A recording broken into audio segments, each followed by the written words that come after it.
a ver. Sí, Ahí, eso. está, Perfecto. perfecto. Voy a ver si entra alguien Bien. más. Gracias.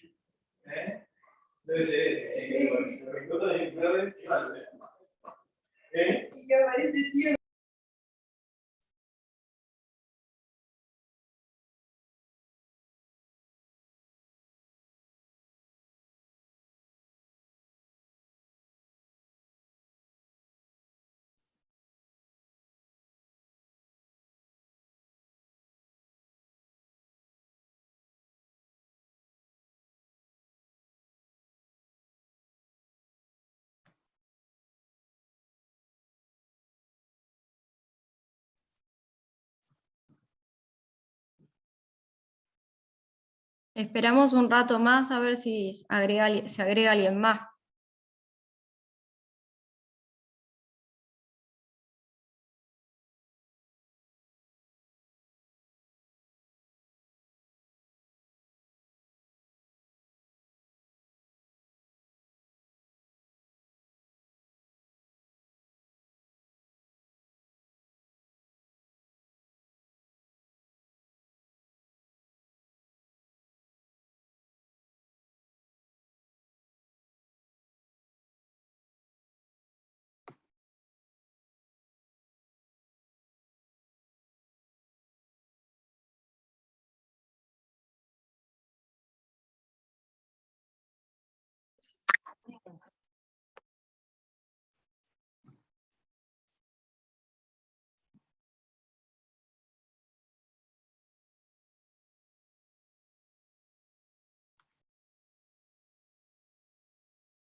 Pero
María,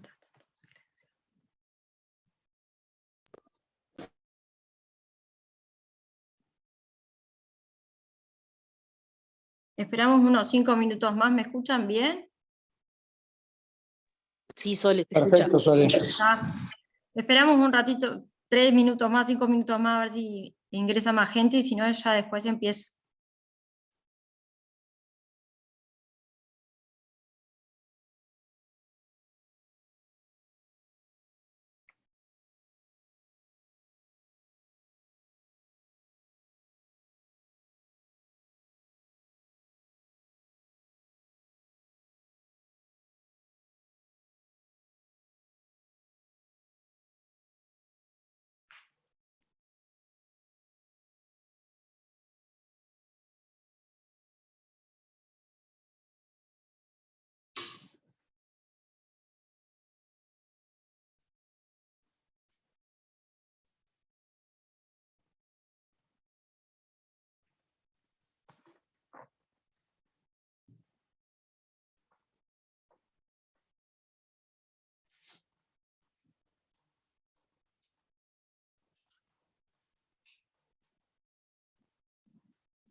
Bueno, Gonzalo, ¿te parece empezar o esperamos un rato más?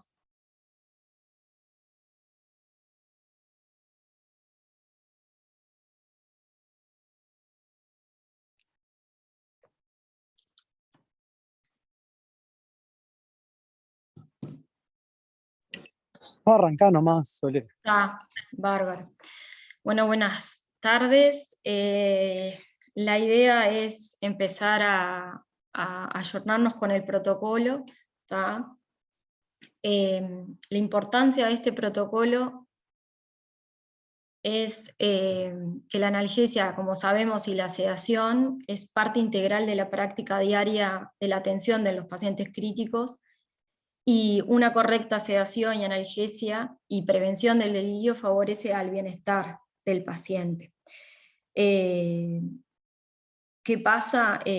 Una analgesia que la vamos a hacer individualizada, mediada por objetivos, se sabe que implementada y dirigida por protocolos o guías son estrategias adecuadas para mejorar el bienestar del paciente. Por lo cual tenemos que llegar a un cierto equilibrio, ¿tá? Entre no hacer infrasedación o infraanalgesia o pasar a la otra pata, que es la sobresedación y sobreanalgesia. En varios estudios ya estipulados que dice que un protocolo, una guía guiada por objetivos, guiada por objetivos y guiada por guías y protocolos, disminuye la duración de la ventilación mecánica, la estancia hospitalaria y en UCI, menor incidencia de infecciones, menor incidencia de delirio, y menos costos en general y menos costos farmacéuticos. Nos preguntamos cómo lograr hacer una adecuada sedación y analgesia. Bueno, la idea de realizar una práctica segura es obviamente inclusión y trabajo en equipo, monitorizar, evaluar y tratar. Esto tiene que ser diariamente, marcarnos objetivos y ver en cada paciente cuál es la sedación correcta o qué me propongo hacer, y si mi paciente está con dolor, cómo lo trato, monitorizándolo, evaluándolo y tratándolo. Obviamente que implementar guías y protocolos y en base a guías actuales es el mejor trabajo. Detectar y prevenir el manejo del delirio también. ¿Cómo hicimos y en qué nos basamos? Fue en base, para hacer este protocolo, esta guía, fue en base al paquete de medidas que está propuesto por el grupo de ELI. También tomamos el ICASH de Vincent, y este paquete de medidas permite llevar a la práctica la evidencia de las guías PADI del 2018 y la guía PADI del 2013. ¿Tá? Lo que evalúa y lo que hace este paquete de medidas es que se puede hacer al lado de la cama del paciente y nos facilita como grupo asistencial. ¿Qué se va a evaluar? Se va a evaluar el dolor, se va a evaluar la agitación y se va a evaluar el delirio. ¿Cómo se evalúa? Mediante escalas. En cuanto al dolor se va a evaluar la escala numérica y la escala de BPS, en cuanto a la agitación el RAS, y en cuanto al delirio el CAMI. Estos cuidados de paquetes de medidas, que se le dice así, va a evaluar y prevenir y tratar el dolor en primera instancia. Se va a tomar conciencia de hacer ventanas de sedación diarias en los pacientes que se pueden hacer, y la prueba de ventilación espontánea. Después siempre elegir qué fármaco para sedar, qué fármaco para analgesiar, y con el mejor perfil para el paciente que estoy viendo. Obviamente también evaluar y prevenir y tratar el delirio. Otra cosa que este paquete de medidas incorpora es la movilización precoz de los pacientes, fisioterapia siempre, y lo otro que incorpora es la inclusión y el empoderamiento de la familia. Entonces, nuestra guía y nuestros objetivos propuestos es que en cuanto a la analgesia, la sedación y el delirio, sea individualizado, sea guiado por objetivos diarios, sea monitorizado, tener un paciente sin dolor, con una mínima sedación, y siempre tratar de evitar que mi paciente tenga delirio, y prevenirlo con las medidas estipuladas que voy a hablar en las siguientes diapositivas. Y obviamente, súper importante, el acompañamiento familiar. ¿Qué pasa? Hay algunas cosas que nosotros ya las tenemos como incorporadas cuando viene el paciente y nos ingresa a la unidad, de preguntarle al paciente, como las alergias medicamentosas o el abuso de sustancias y hábitos tóxicos. Pero lo que nunca preguntamos, o al menos me pasaba a mí, es si el paciente toma analgesia reglada o crónica. Muchas veces toman opiáceos, y bueno, saber investigar un poco, porque no es lo mismo un paciente que toma analgesia en forma crónica que un paciente que no toma analgésicos, porque la tolerancia después a la hora de la analgesia que le damos nosotros al paciente puede ser que no sea la misma. Lo otro son las limitaciones sensoriales, la pérdida de audición, las limitaciones visuales o del habla, que eso está bueno cuando en realidad nosotros vamos a empezar a avanzar con el paciente, y el paciente usa lentes o audífonos, y eso nos ayuda a nosotros a avanzar con el progreso del paciente. Y después tenemos los hábitos y el uso de sustancias, eso sí siempre lo preguntamos, y la idea es que cuando ingrese el paciente siempre tener un electro hecho al ingreso, y obviamente si utilizamos fármacos que pueden prolongar el QT, hacerlo diarios. Bueno, en realidad ahora, ¿qué va a pasar en la unidad? Vamos a tener algoritmos varios, un algoritmo general, y después se va a desglosar para la analgesia, para la sedación y para el delirio. La idea de esto es dar un pantallazo general de cómo vamos a empezar a actuar. Lo primero que tenemos que ver es el dolor. Entonces, ahí tenemos que ver si mi paciente está consciente y comunicativo, o está no comunicativo inconsciente. Entonces ahí, si mi paciente está comunicativo, yo le puedo hacer la escala de valoración numérica, que va del 0 al 10, que la voy a explicar en las siguientes diapositivas, y si ese nivel de analgesia es menor de 4, estoy correcto, voy a pasar a la sedación. Lo mismo con el BPS. En el caso de que no esté correcto, voy a ir al algoritmo de la analgesia primero, y voy a calmar a mi paciente. Después voy a pasar a la sedación, y ahí voy a evaluar qué objetivo tengo ese día. Si mi paciente requiere una sedación profunda, va a hacer un RAS de -4 a -5, y ahí se va a utilizar el índice biespectral que lo vamos a tener en la unidad, nuestro objetivo es de 40 a 60. Si mi sedación es superficial, mi objetivo va a ser de un RAS de 0 a -2. Siempre en el RAS de 0 a -2, vamos siempre a tener precaución, y vamos ahí a hacer el CAMICU, bueno, lo vamos a valorar. El delirio, vamos a utilizar y se va a incorporar una escala que se llama Predeliric, que es la probabilidad, si nos da mayor de 50, la probabilidad de mi paciente que tiene de delirio. Si esta escalada mayor a 50%, voy a tener que hacerle el CAMICU, y si mi CAMICU es positivo, ahí ya me voy a ir al logaritmo y el tratamiento no farmacológico, farmacológico del delirio. Si mi predeliric es menor a 50, yo ahí no voy a evaluar con el CAMICU, pero lo voy a explicar a la brevedad cuando dé delirio. Pero bueno, la idea es que esto sea un pantallazo, un logaritmo general, y después vamos desglosando con los siguientes logaritmos de la analgesia, la sedación y el delirio. Bueno, en cuanto a la escala de dolor, lo que vamos a valorar, como ya dijimos, si mi paciente está consciente y comunicativo, vamos a utilizar la escala verbal numérica, para aquellos que pueden hablar, o la escala visual, que esto va de 0 a 10. 0 sin dolor, 10 el máximo dolor. Eso es para mis pacientes comunicativos y conscientes. En caso de mis pacientes no comunicativos, o sea que están sedados con asistencia ventilatoria mecánica, vamos a utilizar el BPS.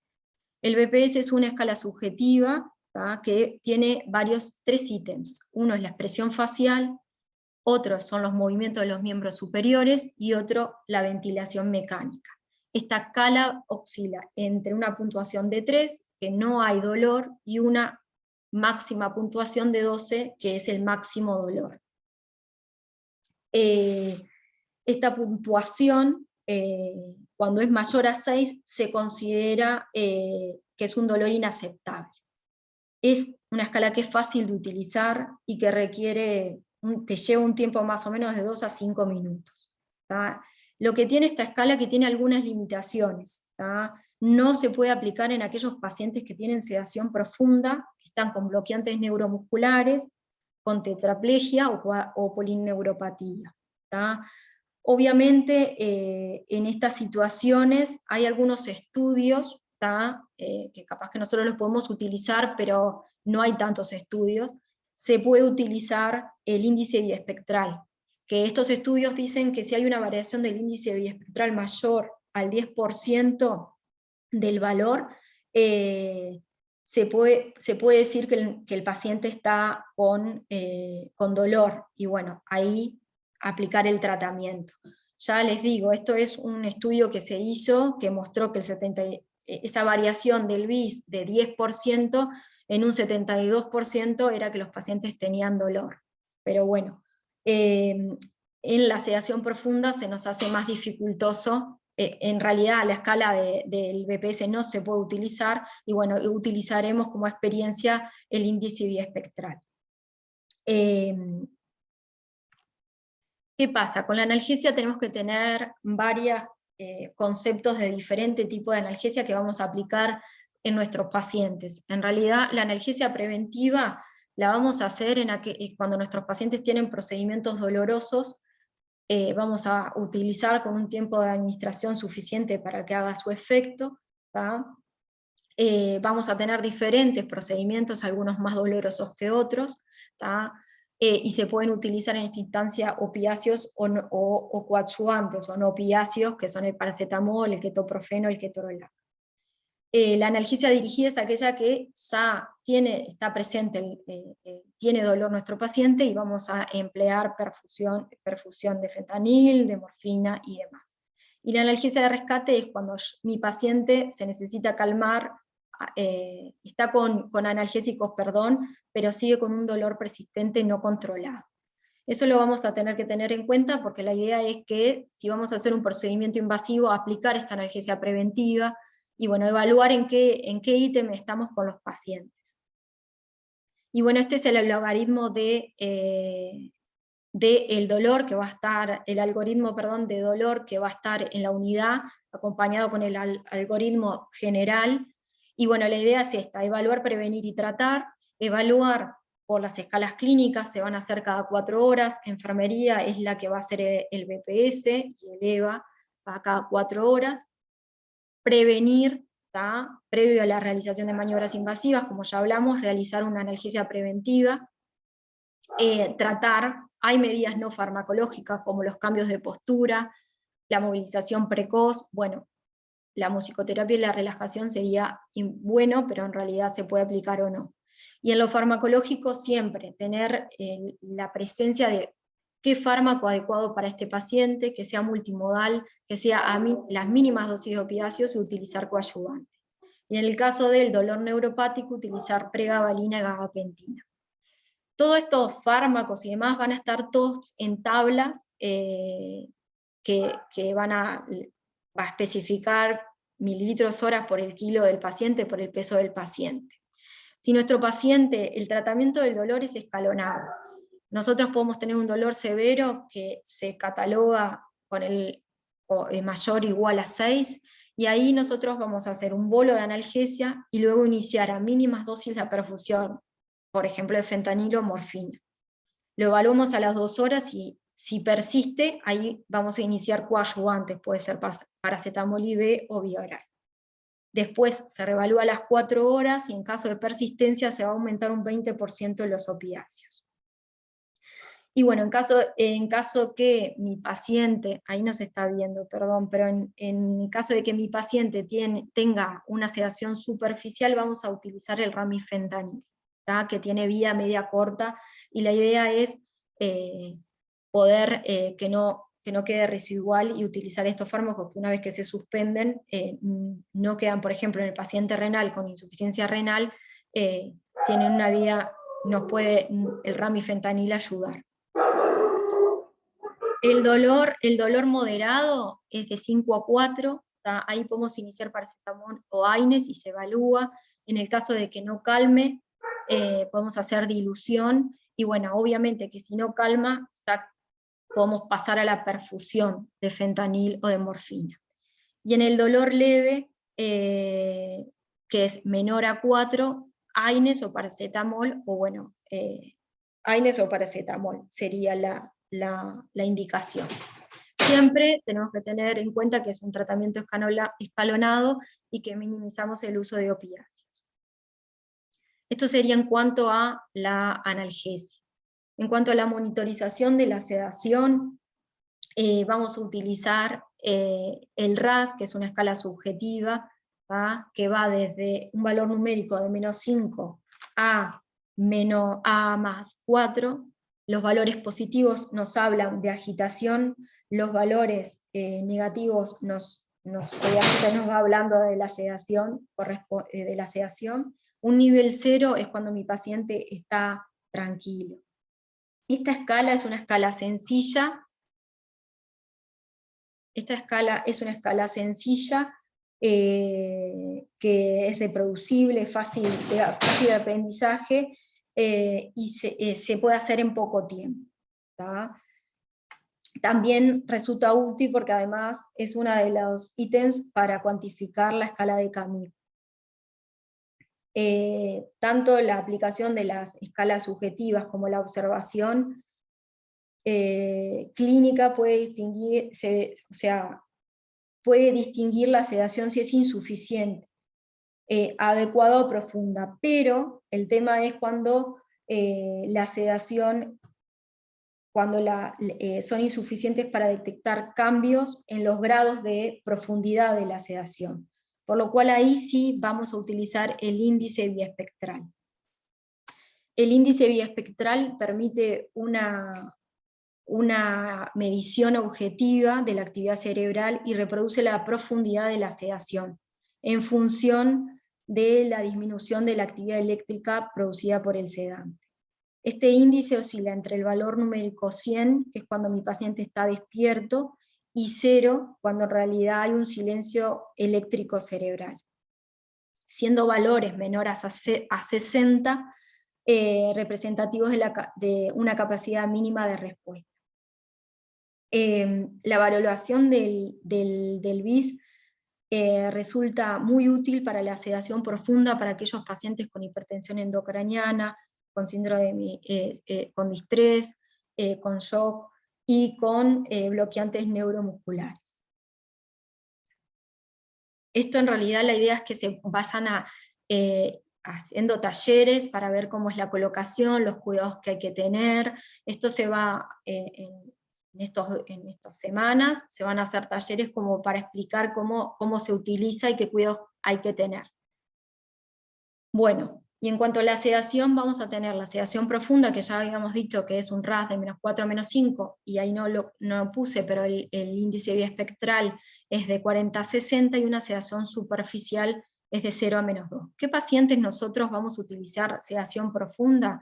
Bueno, son aquellos pacientes que requieren ventilación mecánica, pero están con una sincronía, con la necesidad de bloqueantes neuromusculares, con hipertensión intracraniana refractaria, con limitación del esfuerzo terapéutico, con una agitación que puede ser descontrolada o peligrosa, con distrés. Bueno, esos van a ser nuestros pacientes que vamos a tener este objetivo. Y con los pacientes con sedación superficial, es cuando nosotros vamos a requerir un paciente despierto, con un grado de sedación que permita despertar, evaluar el dolor y mejorar con el contacto de la familia, y son aquellos pacientes que bueno, están en la evolución de estabilidad de su enfermedad, que lo llevó al CTI, los que requieren menos de 72 horas de asistencia respiratoria mecánica, y bueno, acá están los algoritmos que vamos a utilizar. En cuanto a la sedación profunda, como ya dijimos, son aquellos pacientes con shock, con distrés, requerimiento de bloqueantes neuromusculares, de cuitoprón, hipertensión endocraniana. La sedación siempre, el objetivo es que sea dinámica, individualizada y con interrupciones diarias en caso que se pueda realizar. ¿Tá? ¿Qué es sedación dinámica? Es que va a ser en base en el día o diariamente lo que requiere el paciente. ¿Tá? El objetivo ya lo dijimos. El fármaco a utilizar va a ser un cambio para la unidad, se va a empezar a utilizar Propofol, ¿tá? Que es de vida media corta. Vamos a tener otra instancia que vamos a participar con las químicas farmacéuticas, de hablar específicamente de los fármacos, y le vamos a mostrar las tablas y las indicaciones, y más que nada las precauciones que tenemos que tener con cada fármaco. Y el midazolam se va a utilizar en aquellos que tienen abstinencia al alcohol, y los que tengan que requieran una sedación prolongada más de 72 horas. El inicio, siempre vamos a hacer un bolo, y después, obviamente, también un bolo de analgesia, y después la perfusión. La monitorización se va a ajustar según el objetivo en cada turno, y según el objetivo diario de que se discutió en la reunión clínica, y lo que pensamos que el paciente necesita. Sí, lo que hay que tener en cuenta es la perfusión de Propofol, que la idea es hacer al ingreso y a cada 48 horas la CK, o sea, enzimograma muscular, calemia, fosfatemia, gasometría arterial, valorando el lactato y la acidosis, porque obviamente tenemos que siempre estar atentos al síndrome de Propofol, que es una de las complicaciones más graves que tiene el Propofol. La idea es que esto no pase, porque vamos a tener las tablas y nos vamos a guiar por tablas, y la idea es que nosotros visualicemos la dosis, y que se nos sea fácil para calcular, para verla, y el cálculo estar a la vista. En cuanto al mantenimiento, ahí nosotros tenemos que valorar si mi RAS está mayor a -3 y mi BIS es mayor a 60, ahí estamos hablando de infrasedación.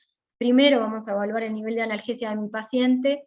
Si es correcta la analgesia, bueno, ahí sí podemos hacer un bolo de Propofol y midazolam, y ahí sí se aumenta un 20% la perfusión, y lo vamos a revalorar a las 2 horas. Si mi BIS es menor a 40, estamos hablando de sobresedación, y ahí en realidad se va a descender la perfusión un 20% de la sedación, y se revalora a las 2 horas. La idea es, si hacemos un cambio, siempre tratar de revalorarlo para ver, porque siempre es a la mínima dosis que necesite el paciente. Y bueno, el retiro es el descenso diario de la sedación, y en el caso que se puedan realizar ventanas, realizarla. Y si se realiza una ventana, si se hace una ventana y el paciente tiene que retomar la sedación, siempre vamos a retomar a la mitad de la perfusión.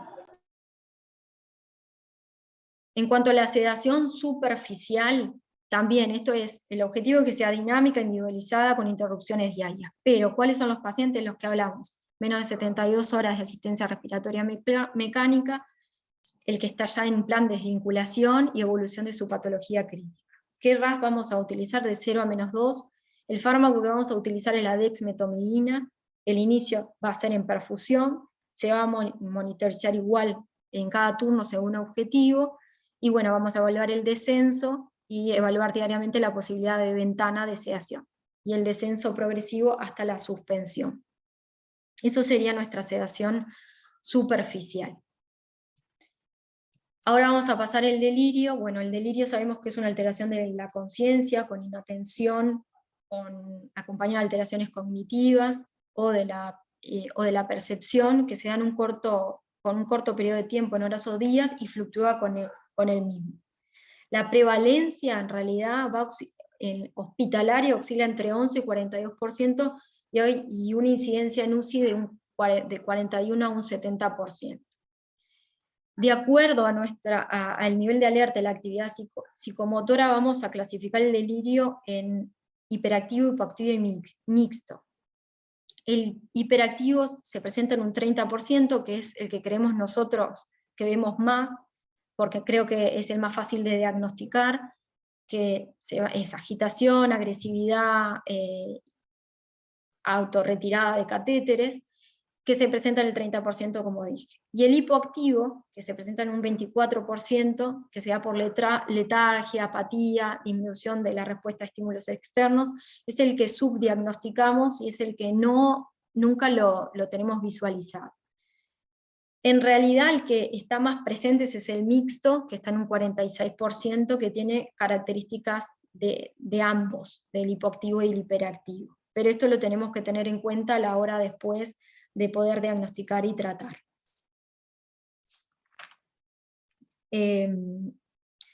Lo que tenemos que visualizar también es que el delirio es una causa multifactorial y que siempre, y es importante, evaluar los factores predisponentes y nuestra vulnerabilidad de nuestros pacientes, los factores ambientales que están influyendo y relacionados a la estancia hospitalaria. Entonces, la vulnerabilidad previa del sujeto, bueno, aquellos que tienen edad avanzada, que tienen ya un deterioro cognitivo, que tienen discapacidades sensoriales como hipoacusia, disminución de la agudeza visual, el consumo crónico de alcohol o sustancias, psicofármacos, los factores psicosociales, ansiedad, estrés, falta de atención. En cuanto a los factores ambientales y relacionados con la estancia hospitalaria, la inmovilidad prolongada, procedimientos invasivos, sujeciones físicas, la deprivación o sobreestimulación, la deprivación del sueño o sobreestimulación sensorial, las alteraciones de vigilia, del ciclo vigilia-sueño, ventilación mecánica, bueno, y las alteraciones fisiológicas. Obviamente la patología, la enfermedad subyacente, la hipoxia, alteraciones hidroelectrolíticas, la sepsis, bueno, y el dolor no tratado, y el uso de fármacos como opiáceos y benzodiazepinas. ¿Qué vamos a hacer para monitorizarlo? Lo que vamos a hacer para monitorizarlo es lo que hablamos anteriormente, el predeliric, que es lo que nos da esta escala es el riesgo de presentar delirio en el paciente crítico, con un elevado valor predictivo en las primeras 24 horas. Esto en realidad lo buscas, vamos a dejarle un link que uno puede entrar con el celular y va llenando las variables determinantes, que va a ser la edad, el APH, la urea, la dosis de morfina administrada en 24 horas, el uso de sedantes, la acidosis metabólica, la presencia de coma, la categoría de admisión y la presencia de infección, y ahí nos va a dar un porcentaje. Si ese porcentaje del predeliric es mayor a 50, vamos a tener que hacer el CAMICU. Y si el CAMICU es positivo, ahí sí o sí vamos a tener que hacer el CAMICU por turno. Ahora, si nuestro CAMICU es negativo, el CAMICU se hace una vez por día. Y en caso de que el predeliric no sea mayor a 50, ahí no vamos a realizar el CAMICU, pero sí siempre vamos a estar atentos a las sospechas clínicas y si mi paciente tiene un RAS positivo. Y ahí sí le vamos a tener que hacer igual el CAMICU. Esto siempre vamos a aplicar las medidas de prevención y aplicar las medidas no farmacológicas, que es las que voy a hablar ahora. Lo que pensamos, que conjunto con Alex, que estamos viendo el tema de pseudoanalgesia y demás, pensamos que el CAMICU es un poco engorroso de realizar, no estamos acostumbrados y nos tenemos que empezar a involucrar y acostumbrarnos, entonces se hace como que podamos identificar los pacientes de riesgo y valorar esos, y obviamente siempre estar atentos, pero no hacerle a todos nuestros pacientes, porque es bastante engorroso hacer la escala. Creo que es un tema de acostumbrarnos e identificarlas, pero bueno, es para empezar, creo que es de ayuda esta escala. Para hacer el diagnóstico de delirio, bueno, ahí sabemos que la escala de CAMICU evalúa 4 ítems del paciente: el comienzo agudo, curso fluctuante, la disminución de la atención, la alteración de la conciencia y alteraciones cognitivas. Para que sea positivo 1 o 2, tiene que estar 3 o 4 son los que tienen que estar, puede estar el 3 o el 4. Acá tenemos la escala, que en realidad lo que nos vamos a preguntar, ¿existe un cambio agudo del estado mental basal? Sí, si está el estado del paciente fluctuante durante estas últimas 24 horas, si es así pasamos al segundo nivel que tenemos que evaluar del paciente, que es la inatención. Y ahí nosotros le vamos a pedir que apriete la mano cuando escuche la letra A y vamos a deletrear esta palabra, Casablanca, y en realidad si el paciente comete de 0 a 2 errores es negativo, pero si comete mayor a 2 errores vamos a evaluar el nivel de conciencia alterado, que ahí nos va a estar la escala de RAS. Si el RAS es diferente que en 0, vamos a decir que es positivo, pero si el RAS es 0, alerta y tranquilo, no, este ítem no va a ser negativo. Y si vamos a pasar al ítem 4, que si el paciente, cuando el RAS es igual a 0, perdón, y el pensamiento es desorganizado, vamos a hacerle ciertas preguntas que son como obvias, pero si el paciente tiene un pensamiento desorganizado va a cometer errores, y si es mayor a un error ya es positivo. En sí es practicar esta escala y acostumbrarnos a realizarla y tenerla presente. Entonces, ahora sí, esto es súper importante que tenemos que tener en cuenta, porque en realidad ya cuando nuestro paciente tiene delirio es de mal pronóstico, o sea, nos habla de que nosotros tenemos que tratar de evitar que el paciente tenga delirio y enfocarnos más en la prevención del delirio y el tratamiento no farmacológico que el farmacológico, porque en realidad el farmacológico solo es para paliar los síntomas. Entonces es muy importante, y las medidas que vamos a tratar de hacer en la unidad es estimulación cognitiva, o sea, estimular y orientar a nuestro paciente y su relación con el medio, poner un reloj visible en la unidad, es importante la luz natural, cuando es de noche y cuando es de día, que identifique el paciente, mantener el mayor grado de comunicación con el paciente, obviamente esto lo hacemos, pero es como que tenerlo en cuenta, presentarnos y bueno, explicar al paciente su enfermedad y los procedimientos e intervenciones que va a hacer si el paciente logra entender, permitir tener en cuenta los audífonos, las gafas que necesita el paciente, su dentadura, bueno. Eso sería lo de la estimulación cognitiva. Las limitaciones visuales y auditivas las tenemos que tener en cuenta, que ya dije, las gafas y los audífonos. Y bueno, lo otro importante es la privación del sueño del paciente, tratar de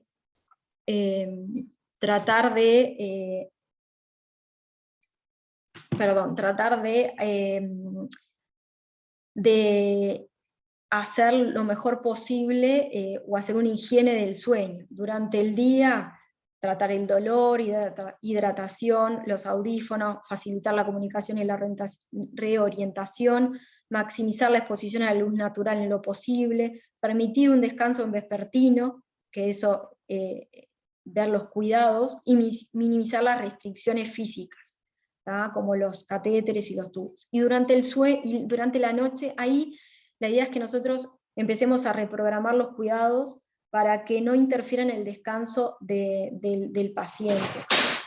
Minimizar el ruido innecesario, permitir al menos 2 horas de sueño ininterrumpido, o sea, agrupar los controles si se puede de signos vitales y ajustar las alarmas. Y si el paciente estuvo estable en las últimas 24 horas, evaluar con el equipo si puede tener un periodo de descanso al menos de 4 horas de los controles. Y obviamente acá también es súper importante el acompañamiento familiar, que son los que pueden interactuar, comunicar y reorientar y ayudarnos a reorientar al paciente.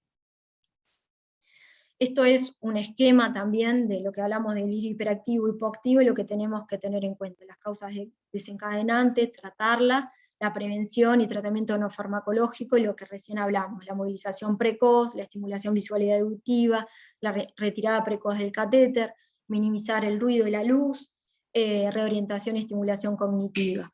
Esto de la prevención, no importa el tipo de delirio que haya, es sumamente importante la prevención.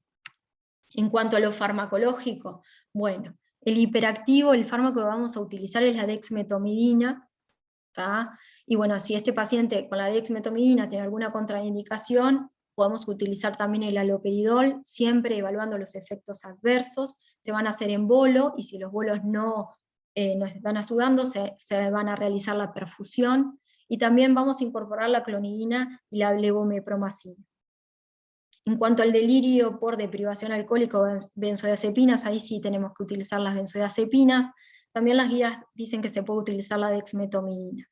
En cuanto a el delirio hipoactivo, acá hacen más hincapié en las medidas no farmacológicas. Y bueno, se puede utilizar la quetiapina, pero a bajas dosis, y siempre con precaución. Esto sería la parte del tratamiento farmacológico del delirio. Después vamos a pasar a la movilización precoz que tenemos. Esto a nosotros es, más que nada, se va a hablar con los fisioterapeutas, y ellos todos los días nos preguntan con qué paciente pueden trabajar, pero esto capaz que nos orienta dependiendo de en qué etapa está el paciente y en qué RAS tienes, qué movimientos podemos hacer, si movimientos pasivos, si se puede sentar, y tratar de desde el inicio la movilización precoz que va a ayudar a nuestro paciente. Entonces, bueno, se va a evaluar con los fisioterapeutas también, y vamos a tener una reunión para poder empezar a interactuar y poder tratar de que lo antes posible nuestros pacientes se rehabiliten.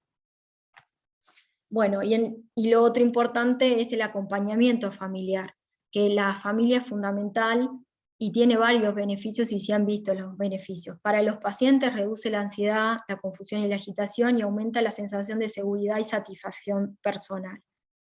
Y para la familia, en realidad aumenta la satisfacción porque reduce la ansiedad, promueve la comunicación y la mejor comprensión de la enfermedad del paciente, y aumenta el involucrarse en los cuidados a la familia. Bueno, gracias, y la idea es tratar de que sea lo mejor, como una guía para nosotros poder tratar de hacer lo mejor posible, minimizar el uso de benzodiazepinas y de opiáceos, y empezar a cuestionarnos cómo queremos trabajar con nuestros pacientes, y ver por objetivos individualizados qué necesita mi paciente de sedación, qué necesita de analgesia, y bueno, evitar que mi paciente tenga delirio. Por lo cual, tratar de mejorar la calidad y el bienestar del paciente.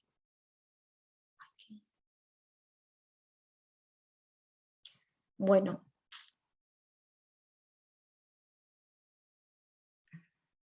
Compartir. No sé si me quieren preguntar algo.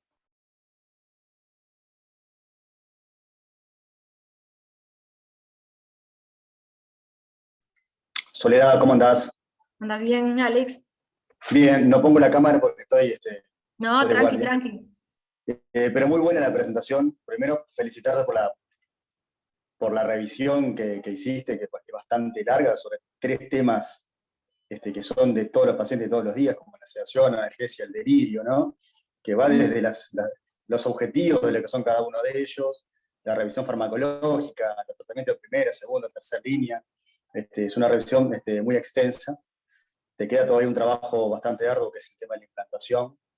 Pero Sí. sobre todo eso, más que nada, de lo que venimos viendo, de lo que venimos hablando, lo importante que es manejar esos 3 temas, sobre todo la sedación, manejarla con escalas de medición, sobre todo para ver cuáles son nuestras respuestas al tratamiento.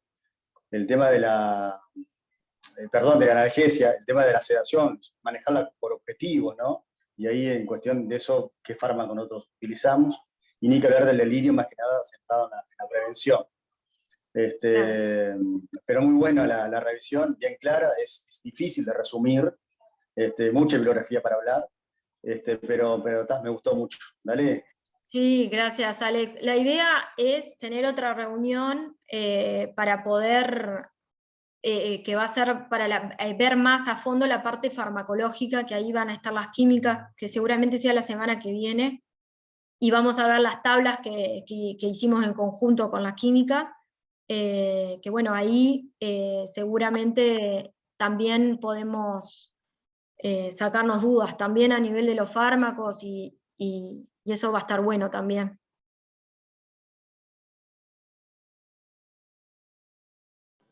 No sé si que me quieren preguntar algo. Tolé, ¿Sí?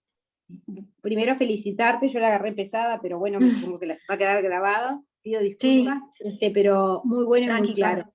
Y además, Está. yo había estado leyendo unas pautas de la revista española ahora, acerca de la seguridad, y una de las mayores cosas que se hacen de errores médicos está sobre todo lo que respecta a la pseudoanalgesia. Así que esto me parece justo muy a punto y muy bueno, que después podemos poner al día esto que estoy leyendo sobre la seguridad, Ahí va. que tiene que ver con esto, ¿no? Con las dosis y las indicaciones, y tenerlo pautado me parece que siempre es de muy buena norma.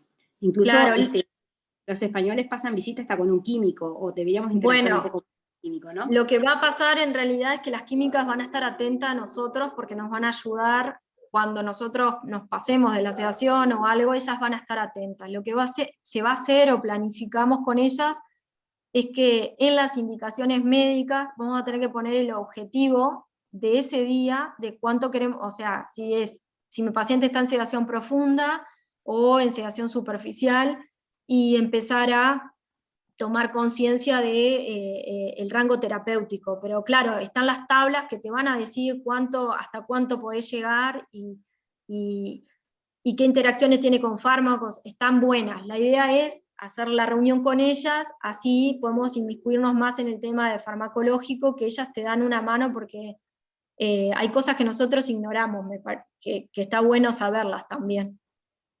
Por eso, esto es la prevención, ya te digo, la prevención del error médico, sobre todo dentro de las unidades de medicina intensiva, lo que pauta que uno de los mayores riesgos es la indicación de la pseudoanalgesia, segundo los antibióticos.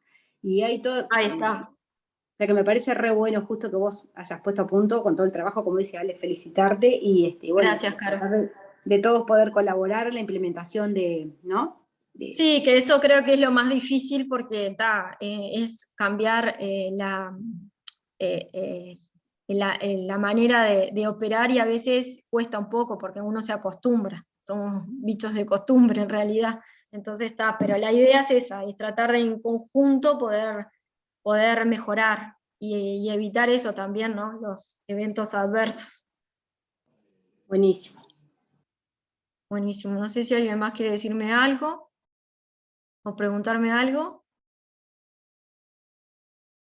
Bueno, entonces muchas gracias por la participación, y bueno, seguimos trabajando.